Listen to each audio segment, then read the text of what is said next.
शंखनाद। नमस्कार, आप देख रहे हैं आज शंखनाद और मैं हूं आपके साथ श्वेता सिंह। उत्तर प्रदेश की योगी आदित्यनाथ सरकार राज्य के मदरसों का सर्वे करवा रही है। यह सर्वे बीते मंगलवार यानी कि आपको बता दें कि 13 सितंबर से शुरू हो चुका है। मदरसों के इस सर्वे के लिए 5 अक्टूबर तक की समय सीमा निर्धारित की गई है, यानी कि 13 सितंबर से शुरू हुआ ये सर्वे 5 अक्टूबर तक चलेगा। मदरसों के सर्वे को लेकर आपको बता दें कि उत्तर प्रदेश मदरसा शिक्षा परिषद के अध्यक्ष डॉक्टर इफ्तिखार अहमद जावेद ने कहा है कि सर्वे के शुरू होते ही राज्य से 2500 मदरसे गायब हो गए हैं।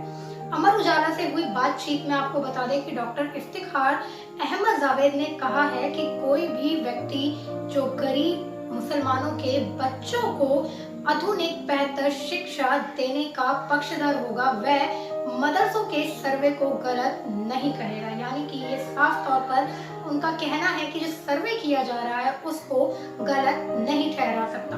हमें समझना चाहिए कि मदरसों के सर्वे का विरोध अब तक कौन और क्यों कर रहा था। जो असउद्दीन ओवैसी मदरसों के सर्वे को दूसरा एनआरसी कह रहे थे, उन्हीं के भाई अकबरुद्दीन ओवैसी का बेटा अमेरिका में एमबीबीएस कर रहा है और बेटी लंदन में लॉ पढ़ रही है। आपको बता दें कि आगे उन्होंने लोगों से अपील भी की है, आगे उन्होंने लोगों से कहा कि लोग ओवैसी की बातों में ना आए। उन्होंने बताया वे लोग अपने बच्चों को बड़े अंग्रेजी मिशनरी स्कूलों में पढ़ाकर उनके लिए तरक्की का रास्ता खोलना चाहते हैं। तो आप देख सकते हैं कि किस तरीके से जावेद ने बताया कि अकबरुद्दीन ओवैसी और ओवैसी किस तरीके से राजनीति कर रहे हैं। आपको बता दें, उन्होंने आगे कहा कि जबकि गरीब के बच्चों को धार्मिक शिक्षा तक सीमित रखना चाहते हैं, आखिर क्यों? इसके पीछे केवल राजनीति जिम्मेदार है।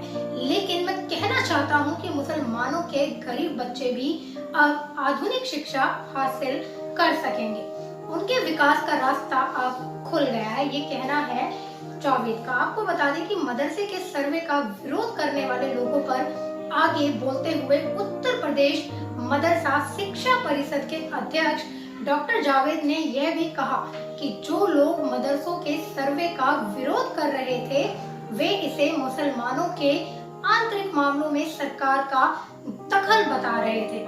लेकिन जब आप केंद्र सरकार से हर साल 3000 करोड़ रुपए की सहायता लेंगे, जब सरकार से आप हर साल 3000 करोड़ रुपए की सहायता लेंगे, अनेकों मदरसों में 50,000 से लेकर लाख रुपए से ज्यादा वेतन लेंगे और उन्हीं मदरसों में सरकार से मिलने वाली बिजली, पानी, सड़क की सुविधा का उपयोग करेंगे, तो यह आपका व्यक्तिगत मामला आखिर कैसे रह गया है?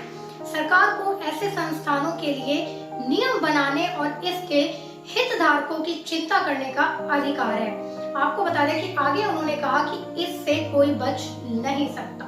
इसके अलावा डॉक्टर इफ्तिखार अहमद जावेद ने कहा कि यह सच है कि भारी संख्या में मदरसे केवल कागजों पर चल रहे हैं। इनके नाम पर आने वाला चंदे, जकात का पैसा गलत लोगों की जेबों में जा रहा है। यानी कि ऐसे मदरसों के लिए पैसे आ रहे हैं जो है ही नहीं, यानी कि जिनका लिस्ट में नाम तो है लेकिन वो मदरसे जमीनी स्तर पर नहीं है। जब सर्वे की शुरुआत हुई थी, आपको बता दें, तब यूपी में 19,000 से ज्यादा मदरसे होने की बात कही जा रही थी, लेकिन अब इनकी संख्या केवल 16,513 रह गई है। यानी 2500 से ज्यादा मदरसे गायब हो गए हैं। इससे गलत हाथों में जाने वाला पैसा बचेगा और यह पैसा गरीब मुसलमानों के बच्चों की शिक्षा पर खर्च होगा। आपको बता दें कि जिसके बाद योगी सरकार अब वक्फ का भी करेगी सर्वे। जी हाँ, मदरसे का सर्वे करने के बाद अब योगी सरकार ने वक्फ का भी सर्वे करने का निर्णय लिया है। आपको बता दें कि उत्तर प्रदेश के मुख्यमंत्री योगी आदित्यनाथ की सरकार अब वक्फ संपत्तियों का करेगी सर्वे। उत्तर प्रदेश की सरकार ने मदरसों के बाद अब वक्फ बोर्ड की संपत्तियों का भी सर्वे करवाने का आदेश जारी कर दिया है। मुख्यमंत्री ने राजस्व विभाग के वर्ष 1989 के शासनादेश को निरस्त करते हुए 1 महीने के भीतर सर्वे पूरा करवाने और वक्फ बोर्ड की संपत्तियों को राजस्व अभिलेखों में दर्ज करने को कहा है। जी हाँ, आपको बता दें कि रिपोर्ट्स के मुताबिक 1 महीने का समय दिया गया है। इस सर्वे का उद्देश्य क्या होगा ये भी आपको बता दें। इस सर्वे का उद्देश्य वक्फ संपत्तियों पर अवैध कब्जे और बिक्री को रोकना है। इस दौरान प्रदेश के सभी जिलों में शिया और सुन्नी वक्फ बोर्डों की जांच की जाएगी, यानी कि इनकी जांच होनी संभव है। वहीं आपको बता दें कि 75 जिलों में जितनी भी जमीनें हैं उन्हें वक्फ के नाम से अभिलेखों में दर्ज कराने का भी निर्देश दिया गया है। अब आपको बता दें कि उप सचिव शकील अहमद सिद्दीकी ने जिले के सभी कमिश्नर और डीएम को पत्र लिखा है। उन्होंने आपको बता दें कि पत्र में कहा है वक्फ अधिनियम 1995 और उत्तर प्रदेश मुस्लिम वक्फ अधिनियम 1960 में वक्फ की संपत्ति को पंजीकरण कराने के प्रावधान के बावजूद नियमों की अनदेखी की गई है। यानी कि उन्होंने साफ तौर पे पत्र में लिखा है कि जो ये प्रावधान दिए गए थे इनकी अनदेखी की गई है। वक्फ संपत्तियों को सुव्यवस्थित ढंग से राजस्व अभिलेखों में दर्ज कराने के लिए 7 अप्रैल 1989 को शासनादेश भी जारी किया गया। आपको बता दें कि वक्फ की संपत्तियां अधिकतर बंजर, ऊसर और भाटी में दर्ज हैं, लेकिन वह वक्फ की हैं। इसलिए इन भूमि को सही तरह से राजस्व अभिलेखों में दर्ज कराने और उनका सीमांकन कराने की बेहद जरूरत है। अब आपको बता दें कि वर्ष 1989 के बाद से राजस्व अभिलेखों में दर्ज वक्फ संपत्तियों को नियमानुसार दुरुस्त करने को कहा गया है। आपको बता दें कि देश भर में वक्फ बोर्ड के पास भारतीय सेना और रेलवे के बाद सबसे ज्यादा भूमि है।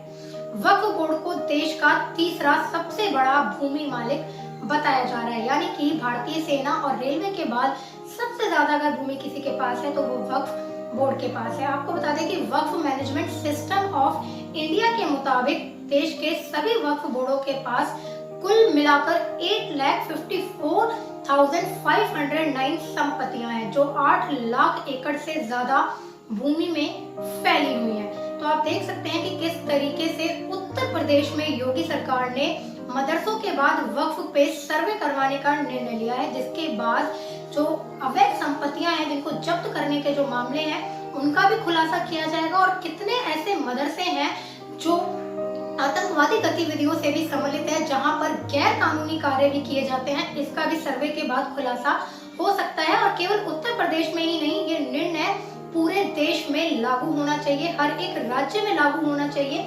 हर राज्य के मदरसों और वक्फ बोर्ड की संपत्तियों का सर्वे करवाना बेहद आज की डेट में आवश्यक हो चुका है, क्योंकि तमिलनाडु में जिस तरीके से आप सभी ने देखा कि वहां पर वक्फ बोर्ड ने पूरे एक गांव को, जो हिंदू बाहुल गांव है, उस पर अपना कब्जा कर लिया है, उसे वक्फ बोर्ड की संपत्ति बता दिया है। यहाँ तक कि 1500 साल पुराने मंदिर को भी वक्फ बोर्ड ने अपनी संपत्ति के अंदर ही अधीन बताया है। तो ये बेहद ज्यादा जरूरी हो गया है कि वक्फ बोर्ड के साथ साथ मदरसों का भी केवल उत्तर प्रदेश में ही नहीं, देश के अन्य राज्यों में भी सर्वे करवाया जाए, ताकि जो अवैध कब्जों का काम है, संपत्ति की हेरा फेरी है या इलीगल काम है, जिस तरीके से हम देश में देखते हैं दंगे किए जाते हैं, उसमें अधिकतर शांति प्रिय कौम के लोग जो हैं वो शामिल होते हैं। इन सारी चीजों का खुलासा भी होगा, देश में शांति की व्यवस्था भी उत्पन्न होती हुई नजर आएगी। अगर आपने अभी तक आर शंखनाथ को सब्सक्राइब नहीं किया है तो सबसे पहले आप आर शंखनाथ को सब्सक्राइब कर लें और प्रतिदिन हमारे साथ जरूर जुड़े, देखते रहें आर शंखनाथ। वंदे मातरम।